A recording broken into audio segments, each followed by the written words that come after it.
이번 시간부터는 계시록 뒤에 10장을 살펴보도록 하겠습니다. 표준 킹제임스 성서에서 하나님의 말씀을 어떻게 변개시켰는지, 마귀의 영이 어떻게 흐르고 있는지를 살펴보도록 하겠습니다. 계시록 13장에 첫 번째로 눈에 띄는 것은 sow라는 동사입니다. 요한은 지금 주님께서 계시해 주신 환상을 보고 있는데, 우리 성경에서는 이것을 보다라고 번역을 했습니다. 내가 바닷가 모래 위에 서서 보니, 아주 쉬운 단어인 see의 과거형 sow입니다. 표기에서는 이것을 전부 다 목격하다라고 한자어를 써서 번역을 했습니다. 표킹의 특징이 여기에 잘 나타나 있습니다. 아주 쉬운 영어 단어를 한자어를 써서 약간 학자풍으로 표현을 하는 것입니다. 자신을 학자풍으로 제시하는 자가 누구인지 여러분은 아실 것입니다. 세상의 교육과 학계, 문화계, 예술계를 장악하고 있고 뭔가 배운 듯한 듯이 스스로를 제시하는 자가 바로 이 세상 권세를 잡고 있는 마귀입니다. 표킹은 아주 쉬운 영어 단어를 계속해서 한자어로 받아서 번역을 하는 특징이 있습니다.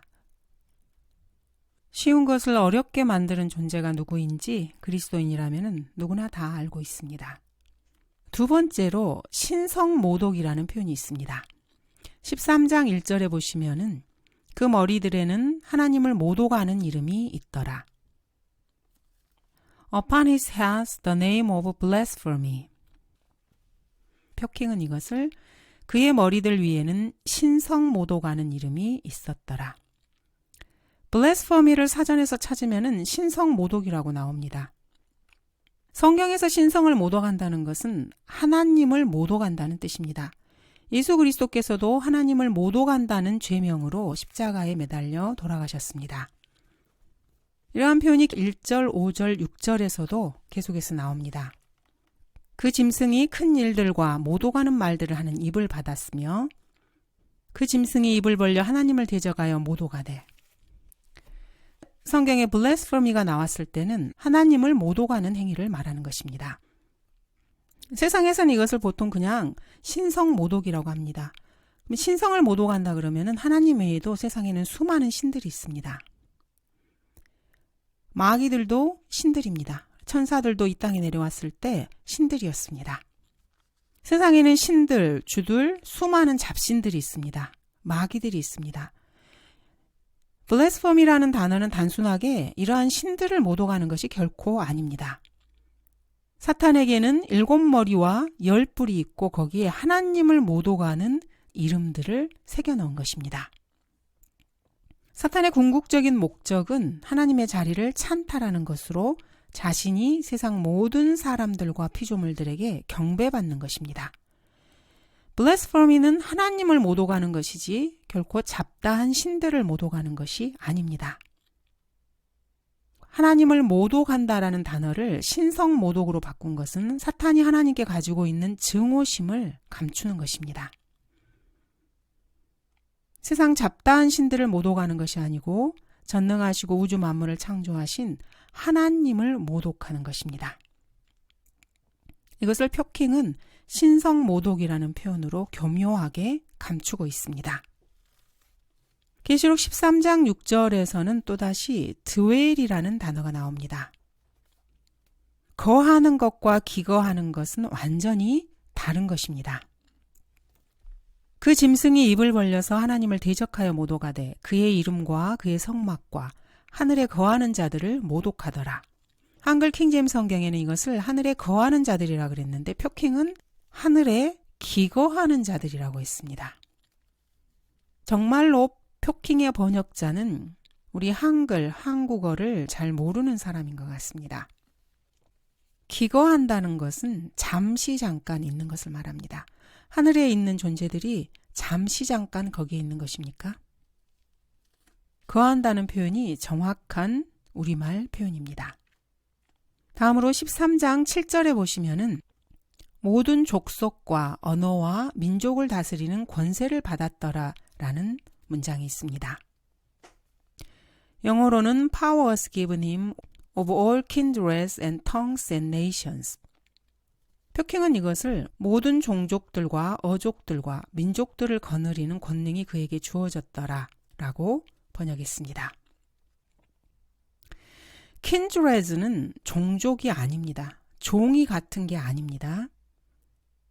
우리 성경에 있는 것처럼 족속과 언어가 맞습니다. 특히 여기서 보면은 tongue이라는 단어가 있습니다. tongues. 이 단어는 직역을 하면은 혀라는 뜻인데 보통 언어를 말합니다. 한국어, 중국어, 일본어, 영어, 독일어, 프랑스어 이런 언어를 말하는데 표킹에서는 이것을 어족이라고 말을 했습니다. 이것은 명백한 오역입니다. 어족이라는 말은 계통적 발생적으로 하나의 단위를 이루고 있는 언어 집단을 말합니다. 예를 들어서 한국어와 일본어는 어족이 같은 언어입니다. 인도 유럽 어족이 있고 알타이 어족이 있고 우랄 어족 등이 있습니다. 이렇게 여러 언어들을 거슬러 올라가면은 조상이 같습니다. 이것을 어족이라고 하는 것입니다. 하지만 이 tongue이라는 단어는 어족을 말하는 것이 아니고 각각의 다른 언어들을 말하는 것입니다. 외국어를 말하는 것이죠. 이거는 명백한 오역이고 잘못된 번역입니다. kindred 역시 친족이나 가계도를 말할 때 쓰는 것입니다. 종이 같은 것이 아닙니다. 어족은 언어 집단을 말합니다.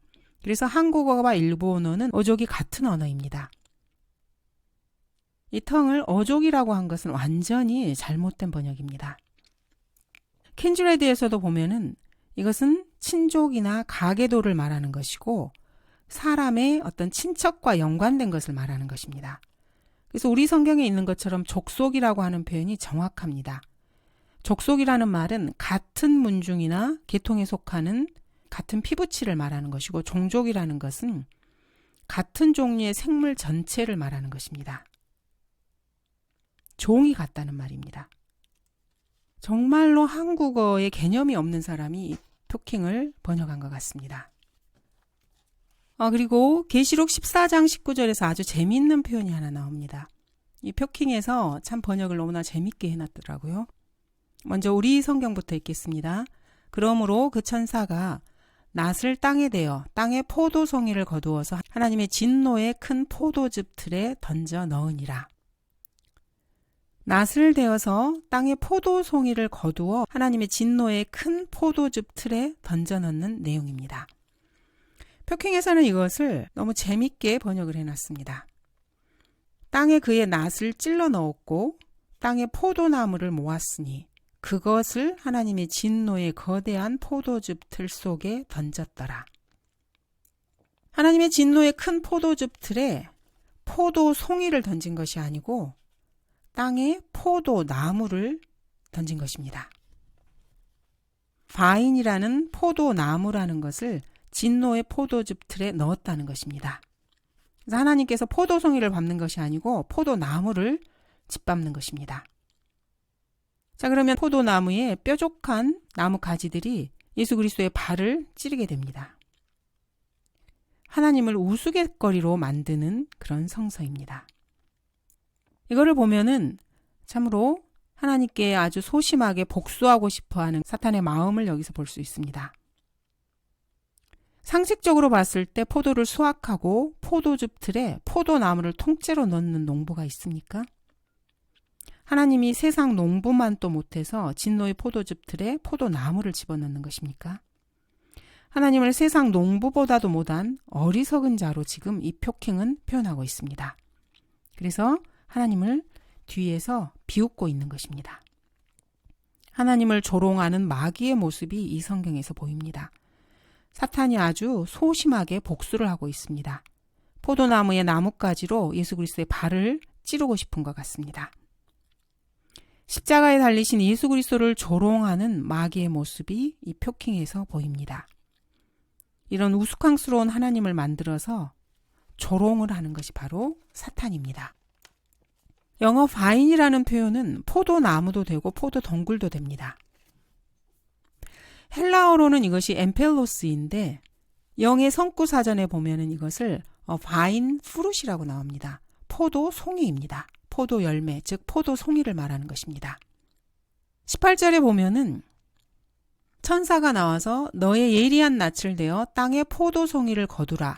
이는 그 포도들이 다 익었음이라고 문맥적으로 봐도 포도송이가 맞습니다. 그러므로 그 18절 이후의 19절에서 포도송이를 모아서 포도즙 틀에 넣는 것이 맞습니다. 이 어리석은 표준 킹제임스 성서는 농부가 포도나무를 모아서 하나님의 진노의 거대한 포도즙 틀 속에 넣는다고 지금 문맥을 만들어 놓은 것입니다. 세상 농부도 하지 않은 짓을 지금 하나님께서 이렇게 하고 있다고 묘사를 하고 있는 것입니다. 하나님을 참으로 어리석은 농부의 모습으로 묘사하고 있는 것입니다. 마귀가 하나님을 비웃고 있는 것입니다. 포도즙 틀에서 밟히게 될 사탄과 그 졸개들, 세상의 죄인들이 이렇게 마귀가 번역한 성경을 통해서 소심하게 복수를 하고 있는 것입니다. 드러내놓고 하나님을 공격하면 안 되기 때문에 아주 미묘한 단어의 차이들을 가지고 하나님을 이렇게 소심하게 공격하는 것입니다.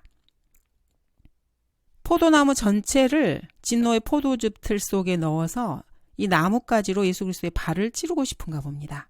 참으로 소심하게 표현하고 있습니다.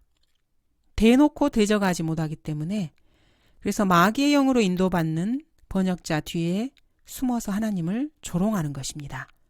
마귀는 자신의 마음속에 있는 증오를 이런 식으로 해소하고 욕구를 풀고 있습니다.